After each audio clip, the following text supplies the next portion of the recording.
All right, welcome to the deep dive. We're Hmm. all about, you know, really getting into the nitty-gritty of things, understanding them deeply, but doing it quickly so we don't get bogged down.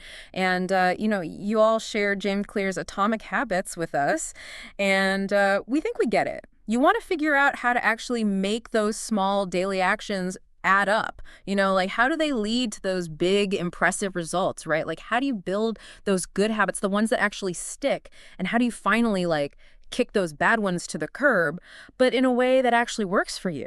Absolutely. That's the core of Clear's message, isn't it? Yeah. What we want to really unpack with you today is how to make that gradual, consistent improvement really work for you. Mm, It's not about waking up tomorrow a completely different person. right, right. Well, Clear has this great point about how if you get just 1% better each day, just a tiny bit, over a year, you end up 37 times better. 37 times better. It's those small, almost invisible steps that, well, they really create the magic. Yeah, I mean, 37 times. That's the kind of exponential growth that really catches your eye. It is. So it's not about those, those huge goals that feel impossible, is it? No, no, no. It's more about the system, the process, the way you get there. That's it. You mentioned, for instance, that sticking to a workout routine has been tough. This isn't about suddenly becoming, a marathon runner. It's about making exercise just a normal, everyday thing. Precisely.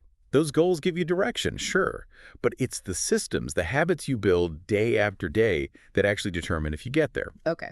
Clear's framework, I think, really sheds light on how to build those effective systems. It does. He lays out this very practical structure called the 4 laws of behavior change. Okay, the 4 laws. Let's get into it. First one, make it obvious. Right. So it's all about those triggers that kind of set off a habit, right? Like you can't do something if you don't even remember it exists. Exactly. Every single habit starts with a cue. It's a signal, a trigger that tells your brain, hey, time to start this behavior. Mm, But the key here, it's not just about seeing the cue. right. It's about making it easier on your brain. Oh, I see. Okay. A visible cue, it bypasses that whole decision fatigue thing. You don't even have to remember to start the habit. Interesting. Think about it. When do you tend to slip into those Yeah. not so great habits? Mm-hmm. Those situations, they're full of hidden cues. Okay. So to build a new habit, that cue needs to really stand out, right? Yeah. Clear talks about putting your workout clothes right by your bed if you want to work out in the morning. Right. It's like a visual reminder, makes it way more likely you'll actually do it. It does. He also mentions this implementation intention strategy. Sounds pretty useful. It is. It's like a plan you make in advance. Ah, I will do behavior at time and location. You take this vague goal and make it concrete. You mentioned wanting to be more mindful during your day, right? he did, yeah. How could you use this? Maybe say, I will meditate for 5 minutes at 7 a.m. in my quiet office. Being specific makes it harder to forget. Okay, that makes sense. All right, on to law number 2. Make it attractive. Right. Makes sense, right? We like things that feel good. We're more likely to do things we think we'll enjoy.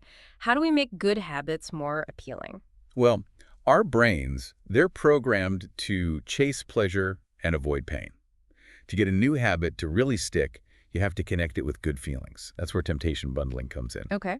The interesting thing is you can use your existing desires to actually reinforce new beneficial habits. That's clever. It is. So it's about pairing something you need to do with something you really want to do. Like Clear's example, only watching your favorite show while on the treadmill. Mm. Makes exercise more fun because it's tied to something you already enjoy.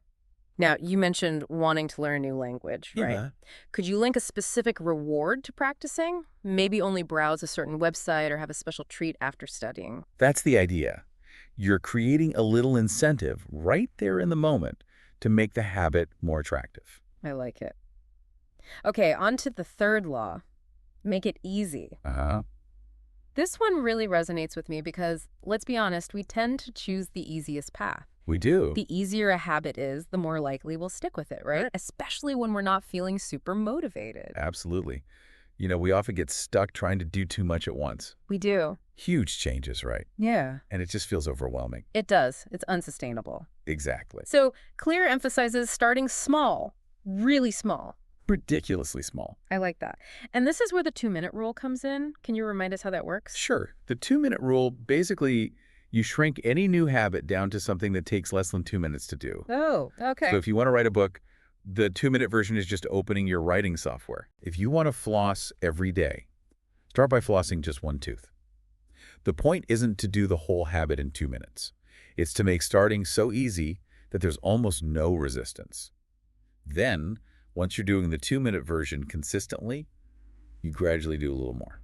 That's really smart. It completely lowers the bar to entry. You mentioned wanting to read more regularly. Yeah, What would your 2-minute version be? Maybe just reading one sentence before bed? Sounds almost silly. it does. But it's about building that momentum, right? Exactly. Okay, and finally, the fourth law. Make it satisfying. We're way more likely to repeat something if it gives us a reward, even a small one. It reinforces that habit loop in our brains. Right.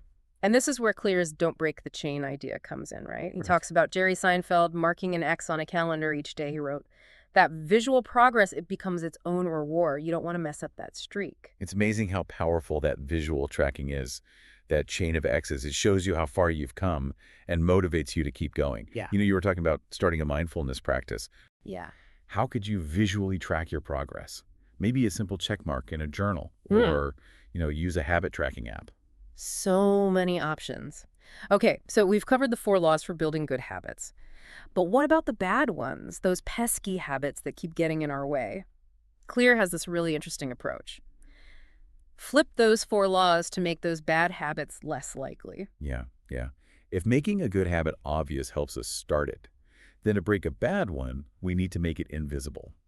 It's about reducing our exposure to those triggers that start the unwanted behavior. Huh. You mentioned mindless snacking in the evenings, right? I did, yeah. Could you try keeping those snacks out of sight, maybe in a harder-to-reach cabinet, or, just not buy them at all? Makes sense. Out of sight, out of mind. And if we made good habits attractive to break bad ones, we need to make them unattractive. We have to reframe the habit and focus on the negative consequences.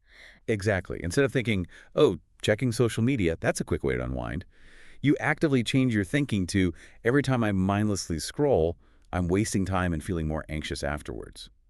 Connecting the bad habit with bad feelings, it weakens its appeal.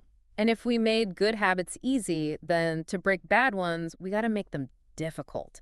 It's all about adding friction, making the unwanted behavior harder to do. Right. Think about that social media thing again. Deleting the app from your phone, it adds those extra steps. You have to find the app store, download it again, log in. That can be enough to disrupt that automatic urge to check it. Okay, that's smart. And lastly, if we made good habits satisfying, to break bad ones, we need to make them unsatisfying. Often, this involves bringing in some accountability. Yeah. A habit contract can be surprisingly effective.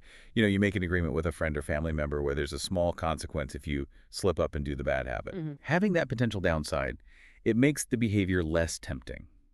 So thinking about those evening snacks, could you maybe have someone check in with you each night to see if you stuck to your goal? Hmm. And if not, there's a small, maybe slightly annoying task to do. Okay.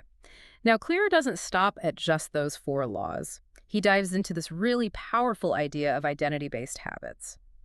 This made me think a lot about the deeper reasons behind what we do. Yeah, it's really fascinating. It's about shifting from just focusing on what you want to achieve to who you want to become. Changing habits for the long haul. It's not just about doing things. It's about shaping your sense of self. He asks this really important question, what kind of person do I want to be? The idea is that your habits should reflect that desired identity. So instead of just saying, I want to lose weight, you start thinking, I am a healthy person. And then your actions naturally follow that identity. You want to become a more consistent writer, right? Okay. How would you describe the identity of that person? Maybe I am a writer who shows up every day ready to write. That's it.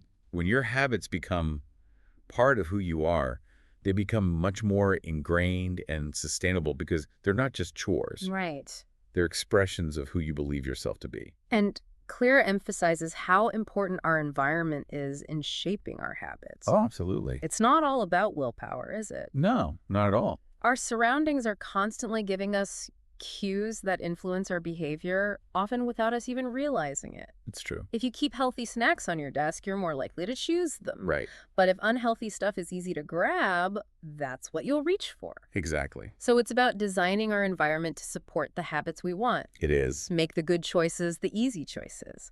Thinking about your workspace, could you make a small change to make it better for focused writing? Maybe put distractions away, or always have your notebook and pen ready. Clear also talks about the importance of accountability, Yeah. the social side of things. Right, yeah. When you know others are aware of your goals and expect you to follow through, it can be a really powerful motivator. It is. That feeling of not wanting to let people down, it can be surprisingly effective. It is. Whether it's a writing group, telling a friend about your fitness goals, or working with a coach, that external accountability can boost your consistency. Absolutely. So for that writing goal, is there someone you could share your progress with? Maybe a friend who also likes to write or an online community? Okay.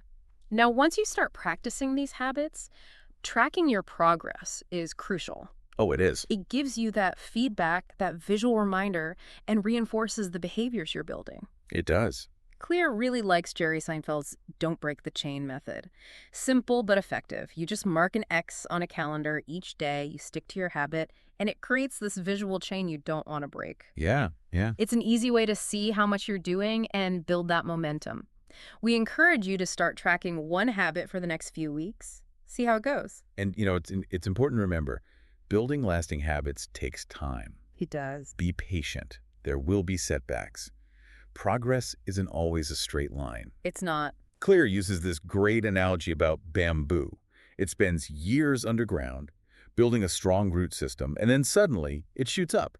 Oh, wow. In the same way, your work on new habits might not show immediate results, Right. but that doesn't mean you're not making progress under the surface. Okay. So be consistent, even in small ways, rather than just focusing on immediate outcomes. Focus on actually doing the habit itself. All right, so to wrap it all up for you, the big takeaway from our deep dive into atomic habits is that lasting change isn't about relying on fleeting motivation. It's about building systems of small, consistent actions that make good habits almost automatic and bad habits harder to do. As Clear says, every action you take is a vote for the person you want to become. So to get started, pick just one strategy we've talked about today.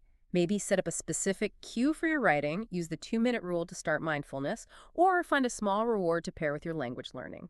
Choose one thing and take that first step right away. It doesn't have to be huge. Right. That seemingly small action, it's the start of using the power of atomic habits and becoming who you want to be. Now think about this. If every habit is a vote for your identity, what future self are your current habits creating? That's a great question. It is. If